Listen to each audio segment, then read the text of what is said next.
with Kansas City Royals pitcher Brad Keller. Brad, what's going on? Hey, how's it going? How are you? I'm great. How about you? Doing well. Just, hanging out back here in Georgia. That's awesome. So you were drafted right out of high school in the eighth round by the Arizona Diamondbacks. Describe the process going straight from high school to then the minor leagues and what that was like for you. Yeah, no, it was definitely a whirlwind. I went from, graduating high school probably 2 weeks before the draft. I didn't even have my draft party yet or my graduation party yet.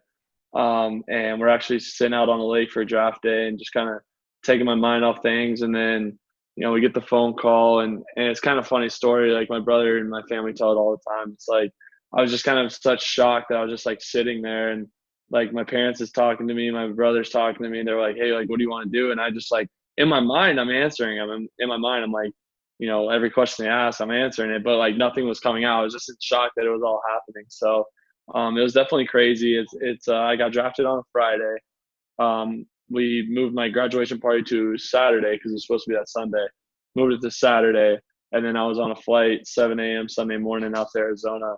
And it was like I've never even been living on my own. I've never like you know even flown by myself, and here I am like 2 days without even like being able to soak it all in. I was just like on a plane, shipped out, and straight into starting my life in the minor leagues. So it was a whirlwind. It was crazy how it all happened, and I'm happy it happened in the first place. So Talk about the minor league a little bit and just what it was like for you. Like, what was the biggest challenge that you faced throughout that time period?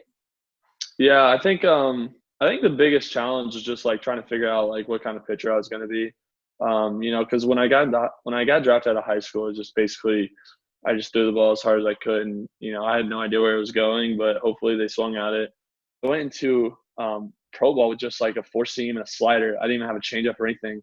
And then I went 2 years with that, and then when I went to low A, they finally like, hey, like we're gonna teach you a sinker, and I was like, okay, like this could be like a cool little wrinkle in the repertoire, and now it's probably one of my better pitches. So it's like, I if I didn't have that, I don't know where I would be. But I think that was the biggest challenge. I mean, outside the lifestyle, I mean, obviously you hear all the horror stories of the lifestyle, like 14-hour bus rides and all that stuff. Like, I mean, I have my fair share of stories of those, but honestly, like that was my college experience in a way.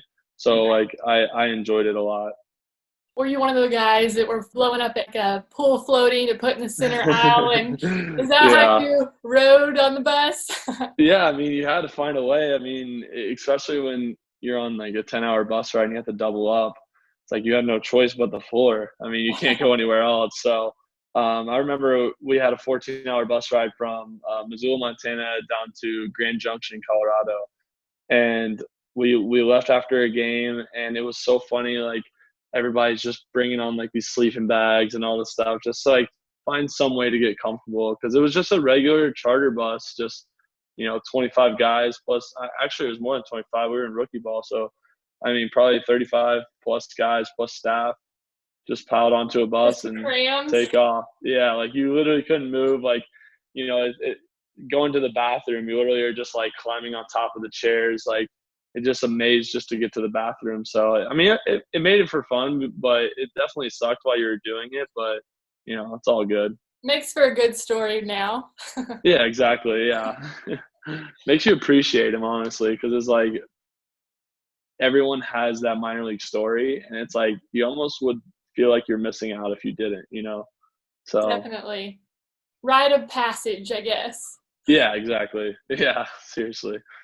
Let's talk about your MLB debut in 2018. What was that like for you? Opening day, right? That's insane. Yeah, no, that was crazy. I think that was actually my first opening day I've ever even been to. And yet there I am, like making my debut, like 4 or 5, or I think it was the sixth inning, whatever it was. But like 6 innings later, it's just like I couldn't believe it was all happening. I had my family there, which was special, and we Blaine Boyer was on our team at the time. He had like 10 years in the show, and he pulled me aside during BP, and he's like, "Hey, like you're probably gonna get in there today, like."